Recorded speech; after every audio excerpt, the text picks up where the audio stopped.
welcome in to episode 6 of our Let's Play Humankind series featuring the highest difficulty in the game of Humankind, which is aptly called Humankind difficulty. We're playing on the highest difficulty setting. We have a beautiful map set. We have an interesting start. And this episode is going to take a slightly different pace/tone. Why? Because at the time of this recording, this is the first episode that is on the new patch, the new update. The DLC was released alongside this. Obviously, we won't have access to the DLC cultures in this particular playthrough, except Pirates of the Caribbean. The Caribbean Pirates are actually in, like they are in the game, because they are not a DLC that you have to turn on and off before the game. So those are in. We won't be using them, probably. We'll see. But all of the other changes have taken place. So today's episode is going to be interesting. Obviously, we're going to continue playing the game, but we're going to have to deal with the fact that all of the changes from the update are now in place in the game. So I'll kind of react to the changes that have occurred. We'll kind of take a look at some of the major ones that are impacting us so far. And those will continue to kind of show themselves as we work our way through the game. So this should be a very interesting episode. Stay tuned for some of my thoughts on some of the changes, whether I like them or dislike them. We'll walk through that and continue our journey through Humankind difficulty in this game. We just literally at the end of the last episode entered the classical era. We chose the Marians, and we have done nothing. We have done literally nothing. We are turn 51. It is a fresh start to a turn. It is our very first turn in the classical era. Let's jump in, check out some of these changes, and see how the game continues to progress. All right, here we are. In our capital city of Anug, we are in the classical era. We are playing the Marians. And why did we choose the Marians? Let's remind ourselves of what we just gained access to by choosing the Marians. Here are the Marians. Number 1, we get our guiding light trait bonus. So we get +1 influence on emblematic district and -10 on attach outpost cost. These are not like the most wonderful traits necessarily. Not bad, especially the +1 influence on emblematic district. That normally is a little more powerful than it is right now for us. Don't forget, we actually have only built one of our emblematic districts from the Marians. The rest of them we just put a turn into, so we're not actually going to get a lot out of Guiding Light right now, which is kind of a shame because this is where you would want to get the most out of Guiding Light. You would want to get that now because we want influence to be able to do things, right? Because we're early game. Late game is when this is going to start to stack up and become an actual, like, bigger number. But unfortunately, late game influence doesn't have much of a bearing on Humankind. And so this will wane in its capabilities later on. The -10 attach on outpost, -10% on attach outpost cost is not bad. Obviously, we can take advantage of that. We also get the Aesthete ability. Now, the Aesthete ability is incredibly handy. Arguably, it is the best cultural affinity ability in the game. It brings a territory back into your sphere of influence, but moreover, it gives you influence. That is big because we need influence right now. So we can spend gold to get influence so that we can claim more territories, put more cities in, do all of the things that influence does for us. Buy in districts or artisans' quarters and harbors and things into our new territories. That is going to be very useful for us. We also get access to a very nice, unique unit, the Samnaya. Don't correct me if I'm wrong. Samnaya. And it is a ranged elephant unit, so very useful. Very useful to have a ranged elephant platform. The elephant units are very powerful in this game, typically speaking. That makes a lot of sense. And they're also ranged, which is great. Why is that great for us specifically? We have the Temple of Artemis, which increases ranged attack strength. So now our unique unit will also benefit from that if indeed we end up in a war, which we've been debating for quite some time in this playthrough so far. We also get access to the Stupa. So this is a really fun cultural choice. The Marians are really interesting because you get an aesthete culture that gets influence, faith, and science on their district. It's a religious district, which is really helpful if you ever are looking and trying to make a choice between cultures and humankind. Look for this little indicator, the one right there that says counts as a research quarter, counts as a religious district. Because remember, the religious districts get all the bonuses of your faith that you have chosen through your tenants. So that's something to keep in mind. Religious districts are important. They also always generate faith, which is good for faith spread if you're trying to keep your religion alive and make sure you're utilizing your tenants and generating grievances as a result of all of your faith spread and different things like that. So, +1 influence, +2 faith, +3 science. That's baseline. Just happens. Then +2 influence per adjacent district. We're probably going to be able to sneak these into kind of useful locations. And +1 researcher slot, hence the research quarter effect. So the Stupa is a very nice emblematic district. The Marians as a whole are just a very solid choice for the classical era. So I like that we are playing the Marians here. I think that it's going to go very well for us to do that. Okay, let's take a look at some of the changes that went down. Right off the bat, we'll notice several different things. One of these things is the resources, both strategic and luxury resources, now basically roll a random RNG'd amount that you get from each extractor.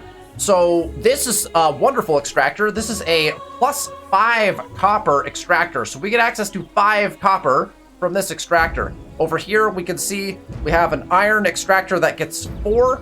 That's not in our territory, so that's kind of unfortunate for us. Down here, we can see we're actually going to get 4 horses. We're getting them right now. 4 horses from this, what used to be just 1 horse, right? We used to get 1 horse from this and 1 horse alone. We now get 4 horses from this horse ranch. That is a big change to the game. We were talking about this on the live stream over at twitch.tv/MadishMoose. We play Humankind on Fridays to kick things off on Friday nights. And the chat and I were discussing whether this was a good thing or not. This is a debatable one for me. I like the idea of it, but there's a lot of RNG because it's something between it can be worth 1 all the way to 6, I believe is the number. Don't quote me on that and correct me in the comments if that's incorrect. I think somewhere between 1 and 6 is the roll that each of these can have. That's pretty RNG heavy and makes it so that, this horses is worth a ton, way more than a single horse, right? Which now changes your potential build order because if you get a horse tile that's worth 1, you might not prioritize animal barns. If you get a horse tile that's worth 4, you're going to prioritize animal barns because you're going to get a ton of food out of those animal barns, where you normally would have just been getting the 1 horse food bonus. Now you're going to get a ton more, which is really, really interesting. The bigger question is when we slide up here to our luxury resources. So here's one that's only going to be worth 1. Here is a tea that is going to be worth 2, and you can see really conveniently they did a good job of this right on the resource. You can see what it's worth. So you can also hover over it and see under details there. It says +3 access from Artisan's Quarter. But you also just can see it on the map, which is really nice. So again, the roll is random. So this one, unlucky. This one's only worth 1, so that's kind of a pain, right? This one's worth 2, 3, 2. Getting 3 is pretty good, right? That means you're sitting kind of in the middle of the RNG scale. Here is your substantial difference. If you look here, you have your diversification effect. That is your baseline effect. So when you first get access to Papyrus, your first Papyrus gets you 5 stability on all cities and +3 science in your administrative center. That's nice. That's basically what it used to be. Here's the real kicker.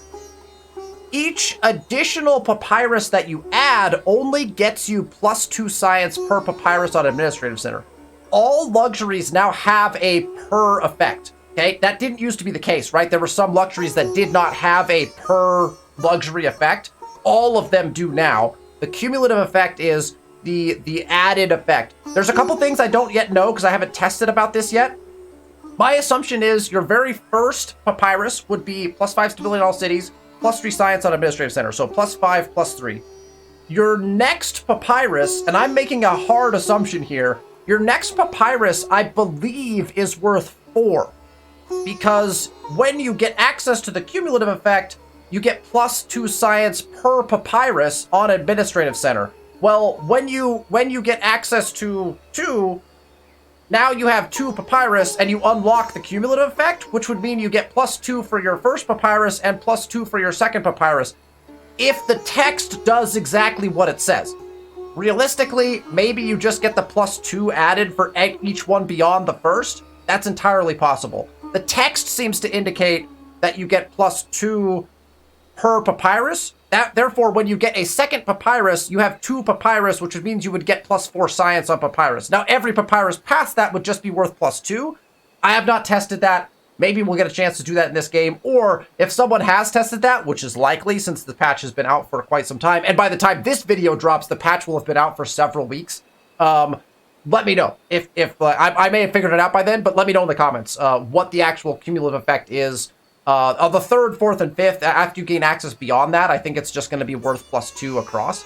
And then, of course, you have your Wondrous Effect, which I do not think they changed the Wondrous Effect necessarily for many of these. I don't know that for a fact, though. Here's the biggest change from this. You only get +5 stability from the first papyrus. This is a pretty big change. You used to get +5 stability each time you put in a papyrus extractor or whatever the resource was, right? This limits your stability effect from luxury resources by a monstrous amount, like a considerable amount.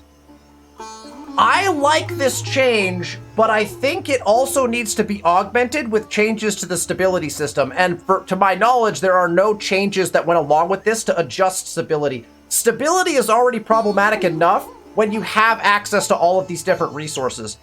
In my previous save file for the game we're playing on Friday nights on Twitch, my stability dropped by a substantial amount. All of my cities were doing perfectly fine.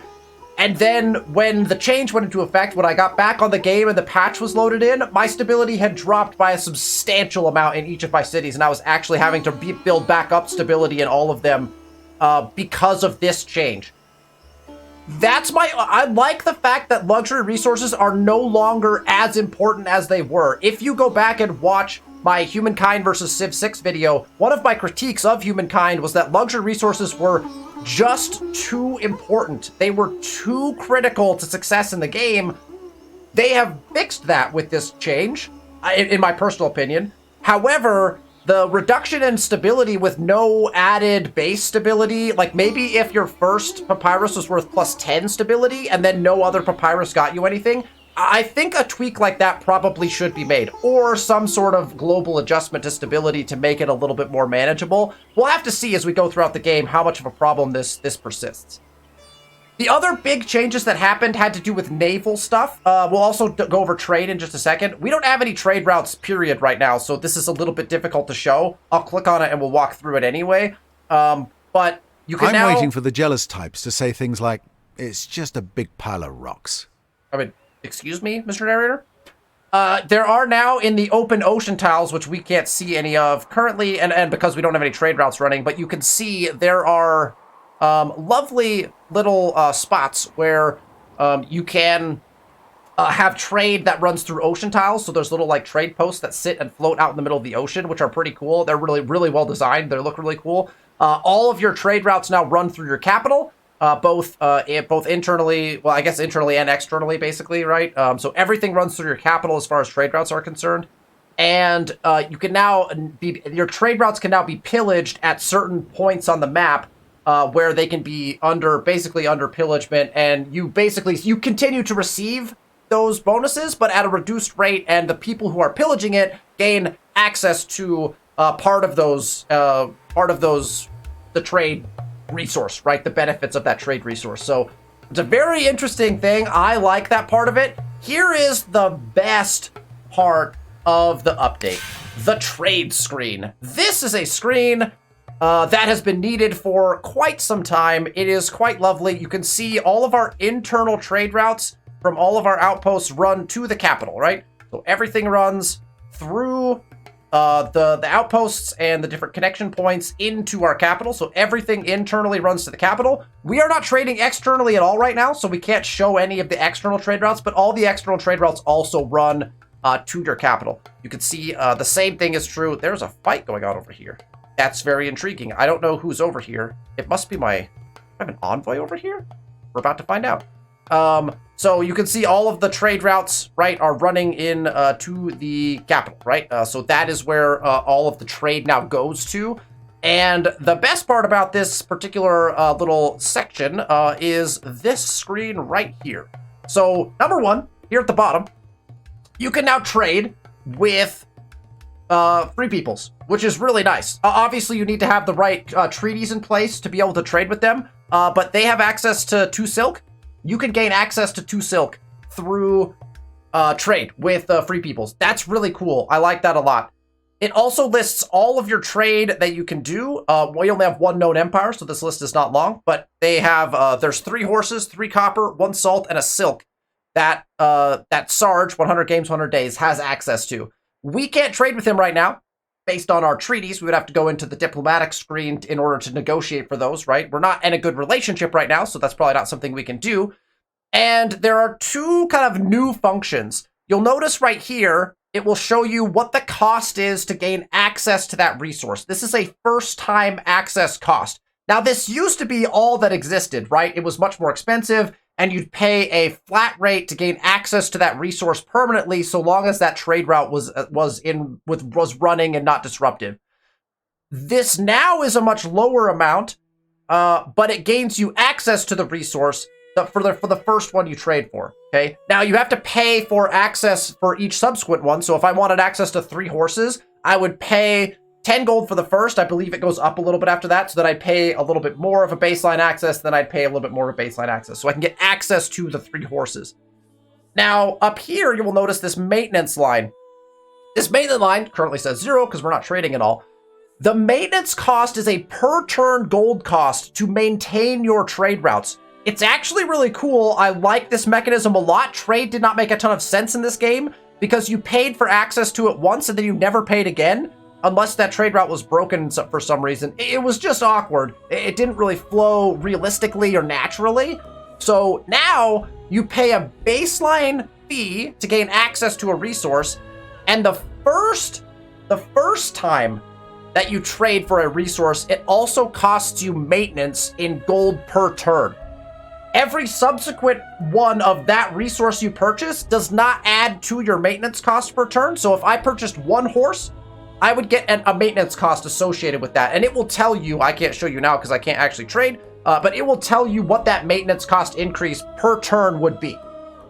If I trade for a 2nd horse or a 3rd horse or 4th or whatever it is from that same empire, the maintenance cost does not go up. It's just a maintenance cost for maintaining the trade route from their empire to your empire. Basically from their capital to your capital of that resource, you're maintaining that. The amount you trade through that route does not adjust the maintenance cost.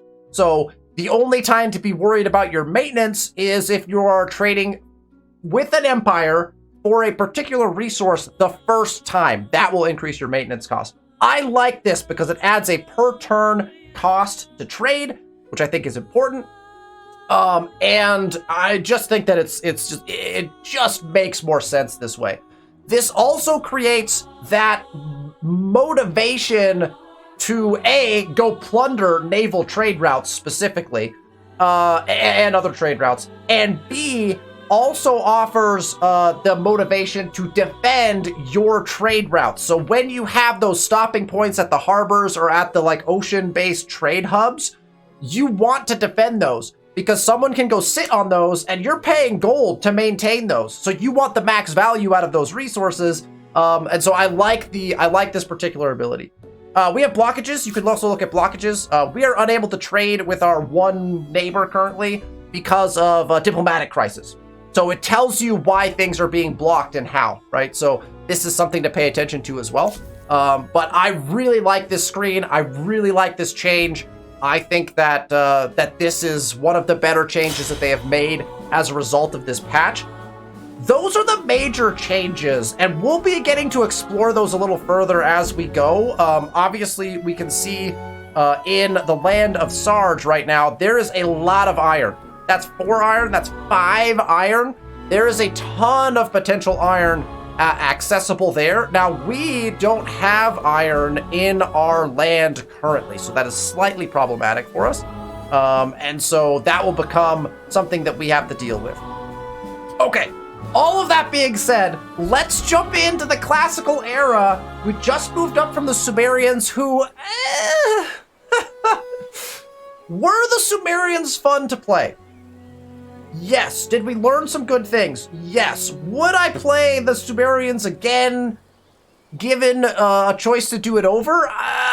Probably not. I had somebody point out that the Zhao would have been a very good choice. We do have some very nice mountain ranges throughout. The Zhao would have been a very good choice for us as well. I wanted to try something different, and I did. Do I regret it? I don't think I regret it so much as I would definitely do it differently if I went back and did it again. But I'm excited that we played them. We got to learn a few things about diplomatic cultures, and I'm excited to see what these Adubas will do later on. I'm gonna full send on the strat to just leave them sitting here. I am gonna try to meet every civilization, every culture, before I finish these builds. Why? Because we get +5 leverage against all known empires when the Aduba is built. I'm assuming that means when it's finished, that will mean that once we meet everybody, we can actually like mass produce leverage all at once by finishing all of our Adubas.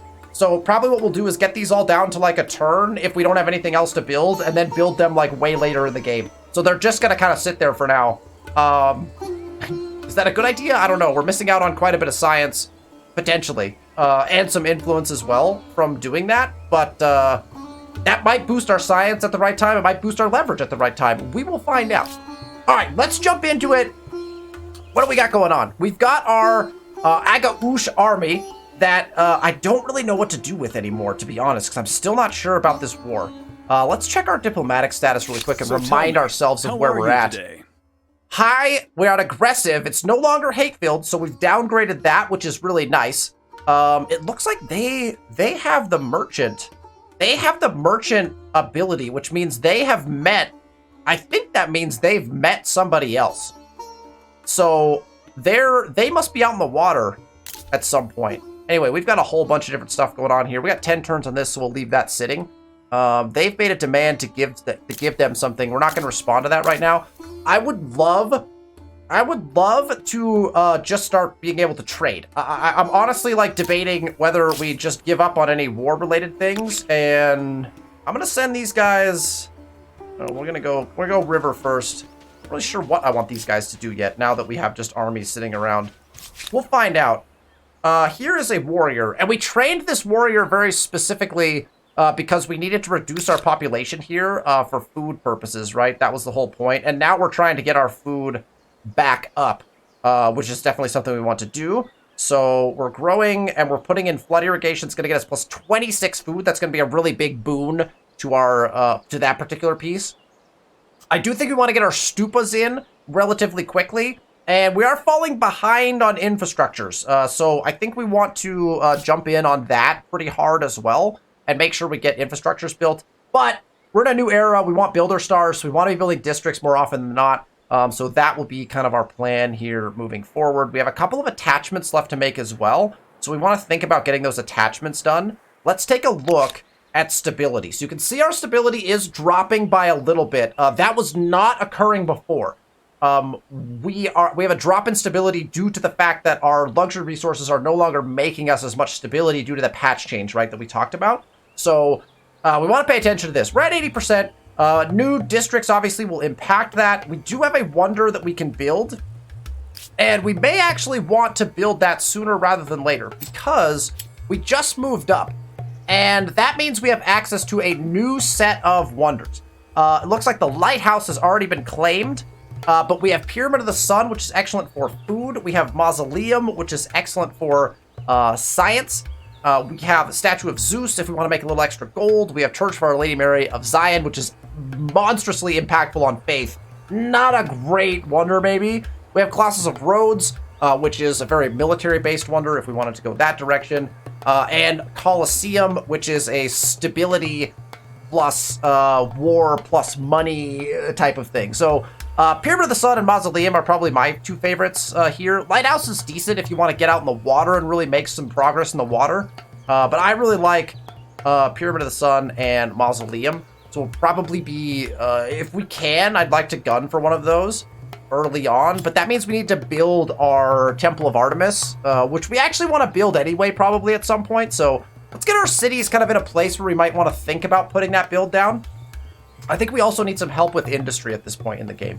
So, all right, these guys are going to get in the water as soon as possible, but they can't do anything right now, so we're just going to have them sit. This is a full army as well, and I'm thinking about these guys. I think need to maintain some sort of. At some point, we have to like stay in a defensive position, right? I like the idea of sending this guy to the New World as well. So let's just have him start to move in that direction. My assumption is... Not everything worth appreciating was forged by human hands. I'm the first to discover the Great Blue Hole. The Great Blue Hole was sitting right here this entire time. Apparently, I must have never moved a unit onto these tiles over here, and I never saw this. Okay, so we have yet another wonder. We have yet another wonder in range of us. The Great Blue Hole is plus 10 stability, plus 2 science per researchers, and plus 5 science. Man, we have a bunch of science stuff we can get. Okay, so if this is indeed the New World, our first claim will of course be here at the Great Blue Hole. That will be super wonderful and delectable. And so we will cross this guy right here. We will cross this guy right here. And that sends us into our technology tree.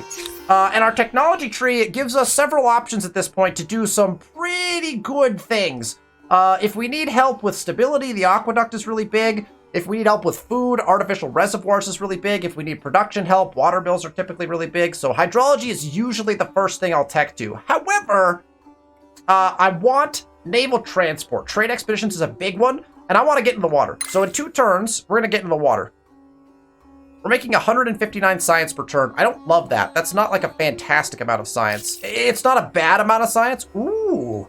You see how pretty that is? Look at how pretty that is. Ooh, they jazzed up the UI. All right. All right, I see you, Amplitude. Very nice. I like it. I like little touches like that. That's slick. Okay. We're getting fought. Okay, this actually is nice because we're going to retreat this, but it's going to give us an idea of his continued forces. So warriors and archers are still what he's got. He's compounding them with scout riders. I mean, we could probably take... Just don't know how many of these armies he has, right? So when we retreat this battle... that gave us like some level of access to this. This is nice. We can go grab this next. That guy just ran a very far distance. That is a very long run. Our envoys have a lot of movement, so that I understand why that happened. I really wish that this cutoff wouldn't have happened. I would have liked to have claimed like just a couple more territories across the north here, but it didn't happen. I have half a mind to just come around and take and attack these guys. They have been pouring patronage in here, and so the idea of just coming through and just wiping out all of the stuff that they poured into this city and just taking this as my third city, and then, you know, if this is, I mean, I can't claim this is the problem, right? The problem is that this territory being the weird shape that it is out to the ocean and through here, that created a conundrum where we don't have claims like to extend this territory anymore. Although there are some islands here, so we could extend this way maybe. I wonder if that's the play. I wonder how much armies these guys have. You know what? This army here, new objective. This army here is going to go into the water. Oh, we can't get across. Son of a gun. If we're going to have to negotiate for open borders to even pull this off. Because we can't get around either direction we go. We won't be able to get here. So we need to negotiate for open borders if we want to pull that off. But I like the idea of doing that. Gets us some military stars potentially. It could be a nice third city. Or fourth city if we settle one over here. Okay, let's end turn, and we'll actually progress through our classical era here. I'm intrigued. Oh, let's check our other city. I just want to double check that we're doing good things here. We're dropping. Oh no, we're increasing in stability here. So that's interesting. We must have just put something in here that increased that. Possibly a holy site. Oh, that's right. We just finished a holy site, right? Food is doing okay. And we got people in science to push research there as we grow, which is nice. So we're trying to push our food up. You can see our food is definitely not where we want it to be as far as growth is concerned. So hence why we're building the granary and the flood irrigation down in our other city. And we'll keep on kind of progressing towards that. Now, I do have adubas in the queue, so I'm not going to be able to rely on what the city's build needs are. We're going to have to check. If there's an aduba on the queue here and they're putting turns into it, we're going to want to switch that, at least for the time being. So we'll pay attention. Once we get these food things in, we'll see where the cities are at and then reassess what we want to build next. Oh, and then we do want to do this. We do want to run a cultural blitz. So that actually will be helpful for us because we actually have a bunch of, places where culture is being kind of contested a little bit right now. So let us run our cultural blitz. We will be able to get influence for adjacent territory. So we're going to look for the best possible place to do this. We would gain... For 60 gold, get this, we would gain 795 influence. We're making 77 influence per turn. Just to clarify how good that is. And we haven't even looked at our different territories yet. So 795 is actually really high. That might be our one. 795 over there as well. Okay, so 795 is our best one. And then you want to look at that percent-based thing, right? So our percents show us which culture is dominant there, and this ability is meant to not only get you influence but also help you exert your cultural influence over a particular territory. So this one is at 5446. This one is at 5248. So I think we'll use it down here, and we can actually even if we unclick this really quick, we can actually see that 52 down here is our lowest one. So I think we'll use it there since they're equal amounts of influence, 795 and 795. We'll go ahead and do it down here, try to swing things back in our favor from a culture perspective in this spot. So there we go. Boom. Now we have 946 influence first turn in the classical era. That's very big. And in fact, we could claim a wonder if we had temple built, which is now kind of like, should we have built that earlier? Maybe. Let's look really quickly at where we want to put it. It exploits everything, which is really nice. Does it have to be built somewhere specific? Must be placed next to woodland or forest. Okay, so that's our placement prereq. Must be placed next to woodland or forest. And otherwise, it exploits everything, and it does not... Oh, +4 faith per adjacent district. So it does have an adjacency bonus, which is a really cool thing they did like a patch or two ago, like 2 patches ago, where most of the wonders have a district adjacency bonus because they were just getting placed like in the middle of nowhere because that was the best way to do it. Now they have adjacency bonuses, so it's better to kind of surround them in the middle of your city, which makes a lot more sense from a realism perspective, so I like that. So we might want to build this sooner rather than later. Again, we're going to get these things done, and then we're going to find a spot for that, I think. All right. Let's see what we have to do here. These guys are going to move in this here direction. We're going to try to... I guess we're going to stack them over here in some way, shape, or form. These guys are kind of doing the same-ish thing. Okay, so now we're looking at... Yeah, this army is, like, pursuing this guy. Can I get here? I can't. This guy's going to get attacked if I try to get to that. But I want to get to it anyway. Like, I want to make an attempt at it. I'm just gonna do it. Except for he can't retreat. Maybe we go out this way. Let's go out this way. We'll come back in. Like, we'll go around and come back in and try to snag it. I think we have 10 turns on that, so we have time to go and grab it. We also want to take our influence that we just gained and buy in all of these. All of our artisans' quarters. Oh, actually, wait. Oh, yeah, we put the harbor down here already. Perfect. Okay, so this gets us plus 2% food on our first, and then an additional +1 per. This one will be too difficult to see. I want to test our theory. Okay, we can test it on this one. Okay, so let's run a test. No, because we only have one. Dang it. We don't have any. No, we have papyrus. We have 9 papyrus. Okay, so never mind. So we can't test it on anything. We don't have any of this, so we could have tested it on this.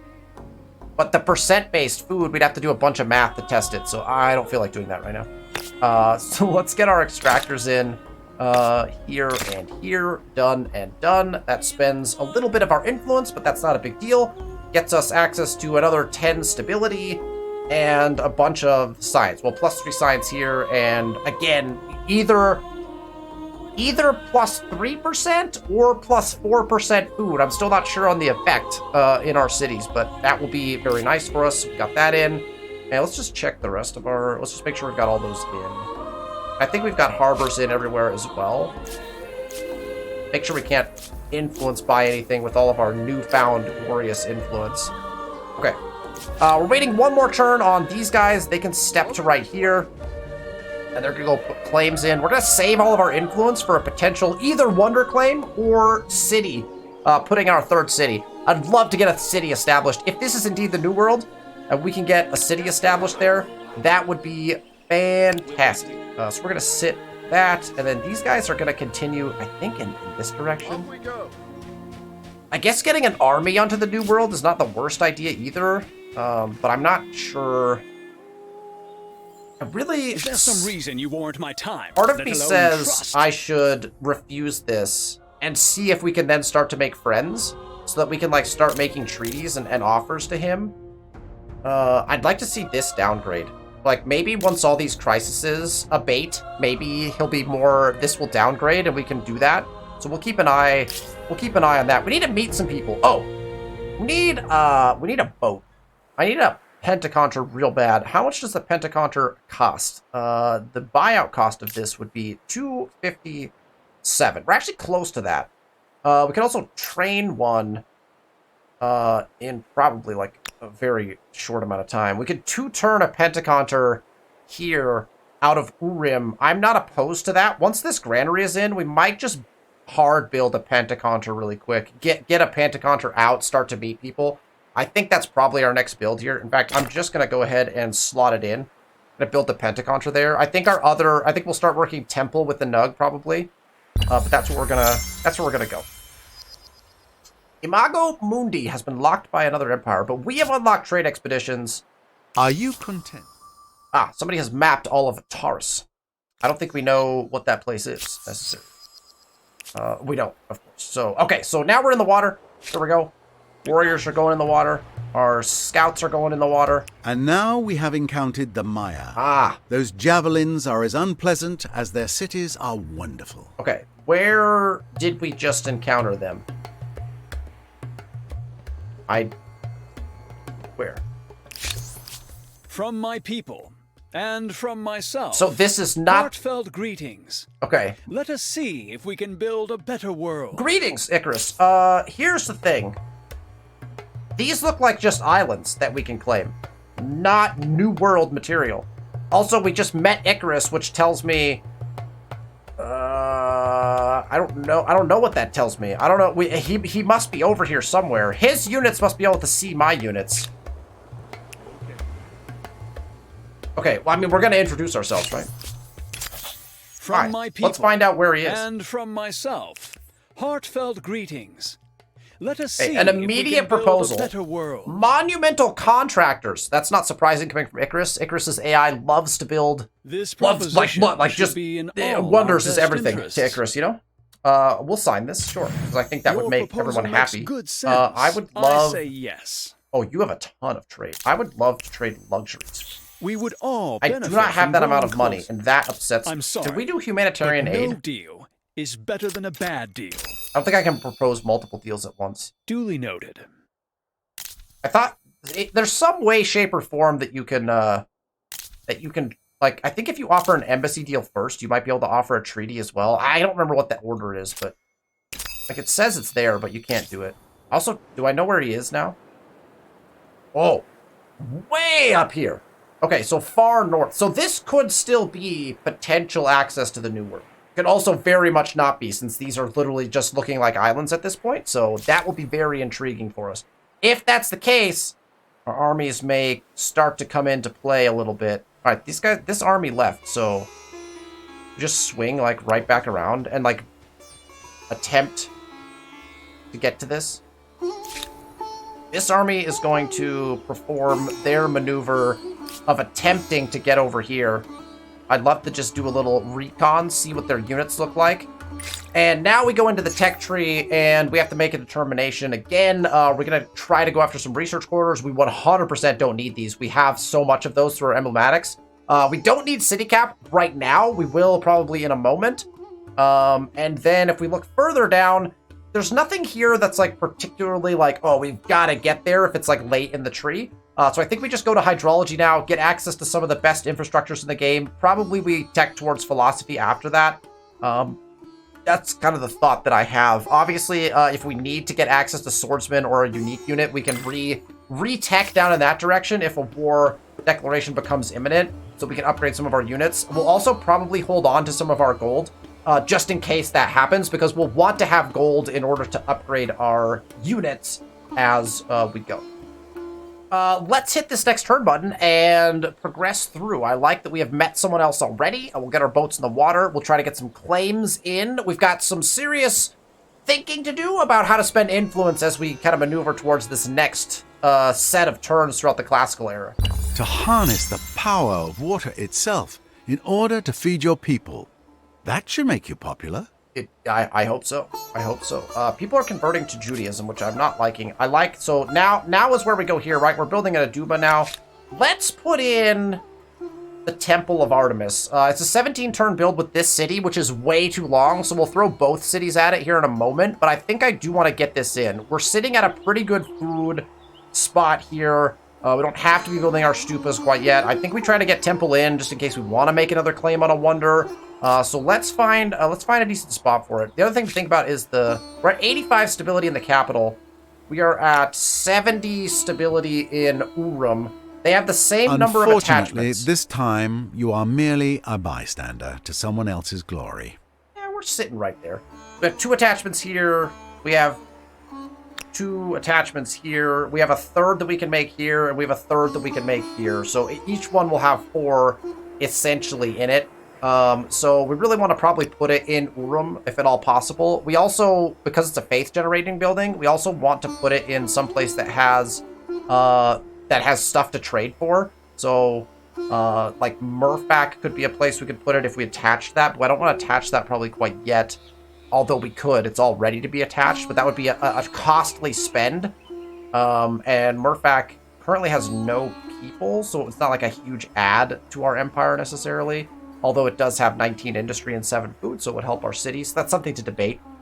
But let's go ahead and grab a nug. Let's grab this. We want to put it either in this territory that has the 1, 2, 3 resources that we could have traded, or this one also has 3 things to be traded for. So that's something to look for now, right? Is the number of resources that you have does impact the number of trades that is going to happen, which who knows how this trade update has impacted faith, because faith spread, religion spread happened primarily through trade routes, but now all the trade routes are different, so that'll be interesting to experience as well as we kind of get going. I have no idea. I mean, it exploits everything, right? Where is it telling me to put it? Oh, probably up here, right? Yeah, because that gets me, that's like adjacent to a bunch of districts. It gets me 36 faith if we stick it on that tile. That's a really good market quarter spot, though, so I really would hate to burn that on a market, like a market. This is all, like, these 2 spots really should be market quarters. They're great spots, don't get me wrong, but feel like we'll want to go in a slightly different direction potentially with this, but I do want it in this territory. That would be really big faith generation to start with. I mean, we're getting, if we put it just adjacent to something, right? Like if we just stick it adjacent to something, like even like here, for example, where we're getting some exploits out of it as well. We had 24, it's a 2440 with a production, whereas this gets us 36 faith. I mean, I don't know how like critical like that already like surrounded, but we could build out to it. Like here, we can build out to it around it, like right here.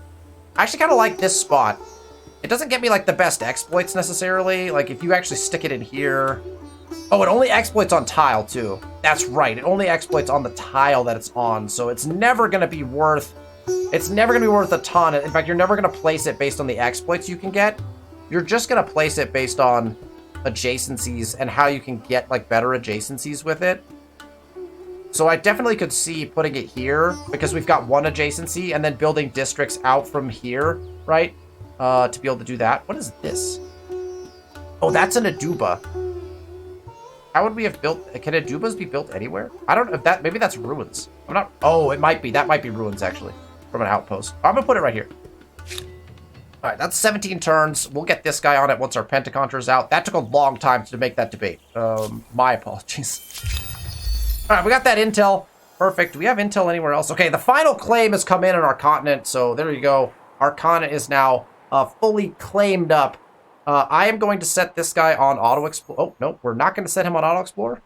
He is being attacked, but at least he's being attacked after he collected what he needed. So we will retreat. And honestly, this is just becoming...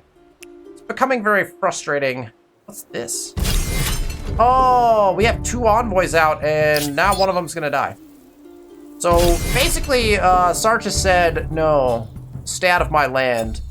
He's got armies all over the place. He's got armies all over the place. We should really just instant resolve this. I'm going to try to get this guy out somehow. Do you think we could escape with him? It's possible. So you can see one of the changes that were made in the patch as well, which I actually like, is battle lines are much larger now. So even though this battle is quite small, the field of play is much larger, which I think will be helpful to us. So we're going to manual battle this, and then we're going to stick our guy in the far corner of this fight and see if they will just take our flag and just run away. That's my plan. And just take the flag and don't kill my guy. And apparently they have elected for the way of death. Okay, they took the flag. Nope, they didn't. How did that not take the flag? Oh, they're just being rude now. Oh, they really wanted to kill this guy. That is rude. Well, we tried. We tried. Down goes our envoy. So basically, our envoys are going to die. This other envoy. Oh, that was the same envoy. Okay, never mind. That envoy retreated, and then another army came and attacked him, which is why. Okay, understood. So my one envoy is now gone, which is a problem because I can't collect any of that stuff anymore. But okay, so if this army is not going to really do anything over here, and we're not going to be able to cross here, I'd like to pop out here and just kind of see what's happening. Maybe we just do something like that. Just like send them into the water a little bit just to see what we can see. We have a Pentacontra coming, so it's not that big a deal. Let's get over here. We're just gonna put a claim in here. First thing, gonna be our goal. There is the ship of Icarus's that we saw. That is gonna cause some lock for me, but that's okay. We're gonna come around. We'll try to see what we can see. We don't see anything at all. That is an envoy. So Icarus getting an envoy down to our territory already. I'm not opposed to this. This is fine. And then this army is still gonna continue their attempted.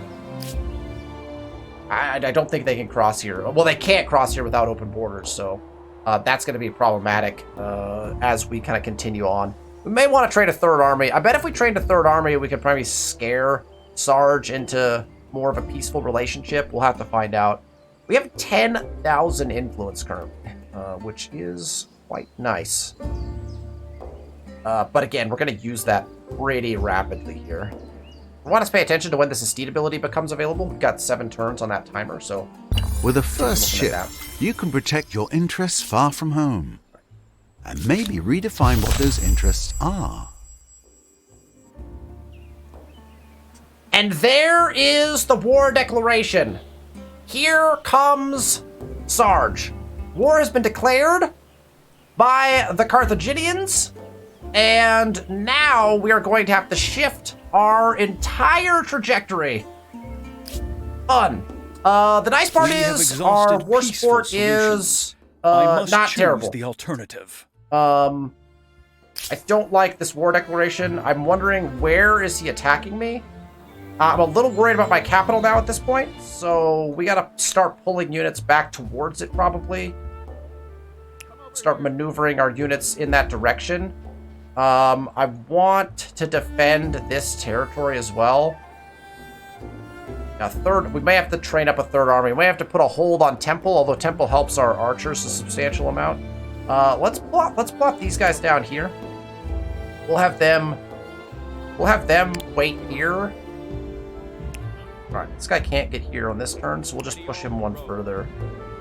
I like the idea of, like, taking a peek at what we have here. Okay, there's a Free Peoples over here. The Axumites, and farmers now we have with met faith. Plosive. Be careful. Those swords look wicked. And Plosive has sent an agreement proposal immediately. Humanitarian aid. I will Greetings. sign that. I love humanitarian aid. are Benefits as both of us. just as you are That is wise. great. I will take Let's make it so. it. And Finally, I would love something good happens. a luxury treat. And signed. Friend, we have a pleasant your name relationship. travels well. Okay, so we may very well. We just made a bunch of money. We may very well be able to. Oh, we're just making tons of money. Ooh, nice. Okay. More?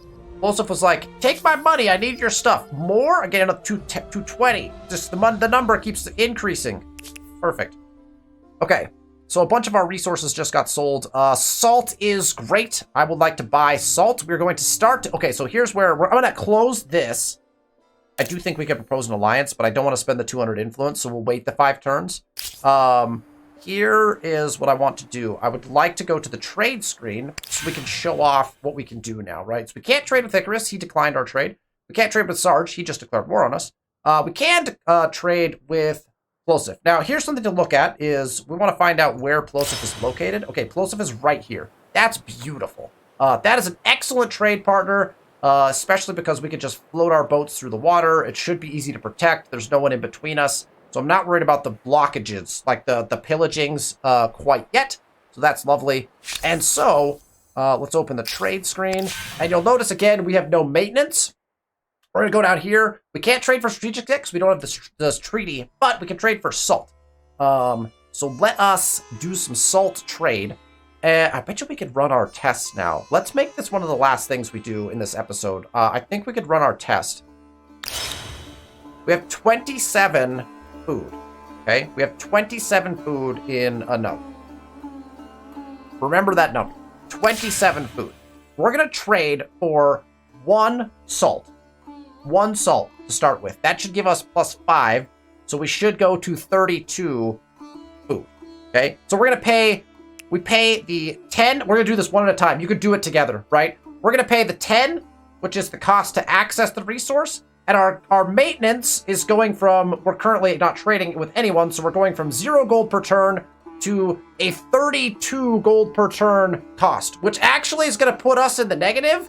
So we may need to bolster our money in some way, shape, or form in order to run our maintenance. We're actually going to be in the deficit after we do this. I'm going to do it anyway because I want to, but we're gonna see how that goes for us. We're not making much gold at this point, and this is very expensive per turn. 32 per turn at this point in the game, clearly for us, is very expensive. So we're going to get access to 1 salt. Oh, does it give us the +3 right away? Okay, here's the test. We're going to buy 1 salt. We think it's going to give us +5. What will it actually give us? Does it give us +3 right away, even though we only have 1? We're at 27 food. Okay. We're now at -6. Our maintenance cost has gone up to 32, and we click on a nug, and we went to 30. We already had a salt. So our plan was foiled. We already had a salt, so we couldn't test this. Bummer, I didn't realize that before we did it. Okay, well, okay, so we went 27 to 30. So we got, so the second food was only worth +3. So we now know that. So now the question is, does the cumulative effect occur on the first salt? So we've ruled out one thing, which is, does the second of a resource give you the cumulative effect on both the first and second one? So the last question now is, if you gain access to a brand new resource, Does that give you the on all cities effect, the diversification effect, and the cumulative effect for that one? Or do you have to have 2 to get access to the cumulative effect? I'm willing to bet that it's just not, it's not what I want it to be, probably, but okay. So now that we've done that, we're at -6 gold per turn, which is not awesome, but we are going to open up the trade screen again, and we'll demonstrate the last kind of part of the change trade, which is we can pay 10 for access to yet another salt, but you'll notice now we don't actually increase our maintenance cost, right? There's no maintenance cost increase. So I'm just going to buy both of those for 20. Boom. And now we have 4 salt because we had one already. So perfect. There we go. Excellent. And now we are trading with a partner. And war has been declared on us. So that's very exciting. This boat, I have units going this way, so I don't have to have a boat go that way. I think this boat's going to go the other direction, actually. I think we're going to take this boat and see... here we go. Okay, so there's an island here. There's a lot of islands on this map so far. And now we can actually see the last little piece of the puzzle right here. Here are our trade ports. So you can see there's a trade port here. That is where if you were to try to plunder or pillage, right, our... trade route between myself and Plosif, you can pillage it at 3 different locations here. You can pillage it here, you can pillage it here, and you can pillage it here. And if we open the trade screen, you can see that is where our trade route runs, right? It is running here and then into the capital, so it runs through each of these points. So that is the spot where you could pillage our particular trade routes, if you were so inclined to want to pillage things from us. All right, let's select our tech. We're at war now, so we are going to go straight down to Mounted Warfare, try to get access to our Samnayas, and definitely be able to upgrade our swordsmen. We're going to try to repair our money situation slightly. We're going to save all of our gold to try to upgrade our units to swordsmen so that we have, hopefully, an advantage. Then train, once we get all of that done, I think we will train some of our unique units. I'm not going to train any more units here right now. I'm just going to hold on that and hope that an army doesn't come to try to attack Anug, basically. We'll move both of our armies. I want to move back into, like, striking distance of Anug. So this army will probably end up sitting here, maybe, so that if they attack the capital, they can get up and act as an extra defense. This army is probably going to end up coming, like, somewhere up in here. Because, again, if I need to, I want to be able to reinforce into the capital if they make some sort of weird play for my capital. But I also want the freedom to move around in my territory as this war kind of gets underway. This war declaration comes at a very strange time. The war declaration happened very oddly, because typically what you'd see is they would war declare... and then they would move into your territory, or they would do something. And they have done none of those things. They have not entered, unless they entered my territory here, which is entirely possible. So my capital may be in more trouble than I think it's in, because we do have some fog here. So maybe they crossed an army into this area and are waiting to kind of attack the capital, but they don't know. I don't know they're there yet. I'm wondering why did they declare war, right? What caused that? Because it doesn't seem like they have entered my land in any way, shape, or form. So we're about to experience our first war in Humankind difficulty during this playthrough. So that'll be next episode. I feel like we made some decent progress this round. I know we didn't. We got like, what, 4 turns or 5 turns or something like that. So I apologize for the pace. But again, I think it was important to go through the changes with the latest patch release. So excited about those changes. I'm still not sure their impact fully on the game, but it will be interesting to see. So there we go. That is where we're going to leave it for this episode. We're going to leave it with a war declaration on the table and interesting times ahead for our empire. Our Marians probably coming under attack from Sarge and the Carthaginians here shortly. Probably going to have to switch off of our wonder building plan and get into defensive mode. And if things go our way, maybe we run a little reverse war. Maybe we swing a couple battles our way on the defensive side of things, and we turn the tides on this, flip it into kind of an offensive maneuver. I'm not opposed to that idea now that war has been openly declared. thank you so much for watching this episode. If you like the content, make sure you hit that thumbs up button. Make sure you subscribe to the channel. I release these videos every Sunday, and so the next video in this series will come out next Sunday. Thank you so much for watching, and I'll see you next week.